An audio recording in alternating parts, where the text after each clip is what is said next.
తెలంగాణ ముఖ్యమంత్రి రేవంత్ రెడ్డి బీజేపీలోకి వెళ్ళడానికి నిజంగా ప్లాన్ చేసుకుంటున్నారా లేక బీఆర్ఎస్ నేతల మైండ్ గేమా? రేవంత్ రెడ్డి బీజేపీలోకి వెళ్తాడని తరచూ బీఆర్ఎస్ చెప్పడంలో ఆంతర్యం ఏంటి?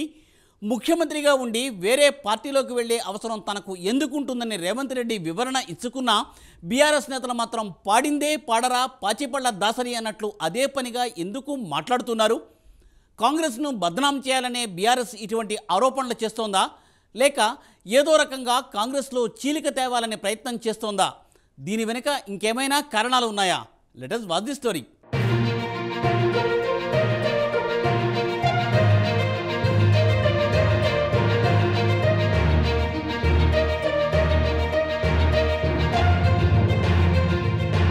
ఈ మధ్య తెలంగాణ రాజకీయాల్లో బాగా వార్తల్లోకి వస్తున్న అంశం సీఎం రేవంత్ రెడ్డి బీజేపీలోకి జంప్ అవుతారని ప్రచారం.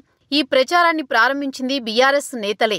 కాంగ్రెస్లో రేవంత్ రెడ్డి ఏక్నాథ్ షిండేలా మారతాడని తెగ ప్రచారం చేస్తున్నారు. గత అసెంబ్లీ ఎన్నికల్లో ఓటమి చవిచూసిన తర్వాత బీఆర్ఎస్ పార్టీ బాగా డీలా పడింది. పార్టీ నుంచి వలసలు ఎక్కువయ్యాయి. రాబోయే పార్లమెంట్ ఎన్నికల్లో పోటీ చేయడానికి అభ్యర్థులే కరువయ్యారు. ఈ నేపథ్యంలో కాంగ్రెస్ పై మైండ్ గేమ్ స్టార్ట్ చేసిందా అనే అనుమానాలు కూడా వ్యక్తమవుతున్నాయి. బీఆర్ఎస్ అధినేత కేసీఆర్ కు రేవంత్ రెడ్డి సీఎం అవడం తట్టుకోలేకపోతున్నారని, అందుకే ఇలాంటి దుష్ప్రచారాన్ని తెరపైకి తెచ్చారని కాంగ్రెస్ శ్రేణులు చెబుతున్నాయి. ఈ మధ్య ఒక ఇంటర్వ్యూలో రేవంత్ రెడ్డి సైతం తాను సీఎంగా ఉంటే పార్టీ మారాల్సిన అవసరం ఎందుకుంటుందని కూడా చెప్పడం జరిగింది. అయినప్పటికీ బీఆర్ఎస్ నేతలు పదే పదే రేవంత్ రెడ్డిపై అలాంటి వ్యాఖ్యలు చేయడానికి కారణమేంటనే ప్రశ్నలిప్పుడు అందరిలో కలుగుతున్నాయి. రేవంత్నే టార్గెట్ చేయాల్సిన అవసరం ఏమొచ్చిందని అనుమానాలు వ్యక్తమవుతున్నాయి.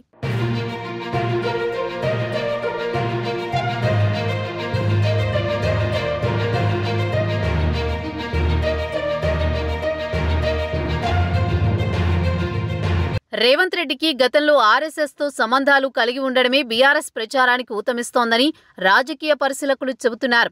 రేవంత్ రెడ్డి ఆర్ఎస్ఎస్ మ్యాగజైన్ జాగృతిలో జర్నలిస్టుగా పనిచేసినట్లు తెలుస్తోంది. అదేవిధంగా బీజేపీ విద్యార్థి విభాగం ఏబీవీపీతో కూడా సంబంధాలున్నట్టు దాఖలాలున్నాయి. దీంతో కోతికి కొబ్బరి చిప్ప దొరికినట్లు బీఆర్ఎస్ పార్టీకి రేవంత్ అంశం దొరికినట్లు విశ్లేషకులు చెబుతున్నారు.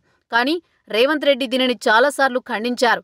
గతంలో రేవంత్ రెడ్డి బీఆర్ఎస్లో కూడా పనిచేసిన అంశాన్ని సందర్భంగా కాంగ్రెస్ నేతలు గుర్తు చేస్తున్నారు. ఇలా అనుకుంటే బీఆర్ఎస్లో కూడా చేరతాడా అని ప్రశ్నిస్తున్నారు కాంగ్రెస్ నేతలు. అదేవిధంగా తెలుగుదేశంలో కూడా రేవంత్ రెడ్డి కొనసాగారు. మరి తెలుగుదేశంలో కూడా చేరతాడా అంటూ సెటైర్లు వేస్తున్నారు నెటిజన్లు. తెలుగుదేశం నుంచి బయటకు వచ్చేటప్పుడు బీజేపీలో చేరతాడని కూడా ప్రచారం జరిగింది.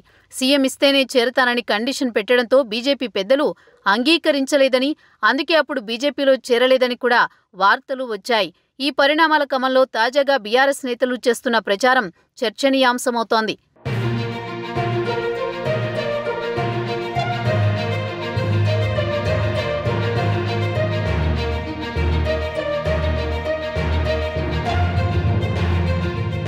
ఇటీవల ఒక టీవీ ఛానల్కు రేవంత్ రెడ్డి ఇంటర్వ్యూ ఇచ్చారు. ఇదే ప్రశ్న టీవీ యాంకర్ రేవంత్ రెడ్డిని అడిగారు.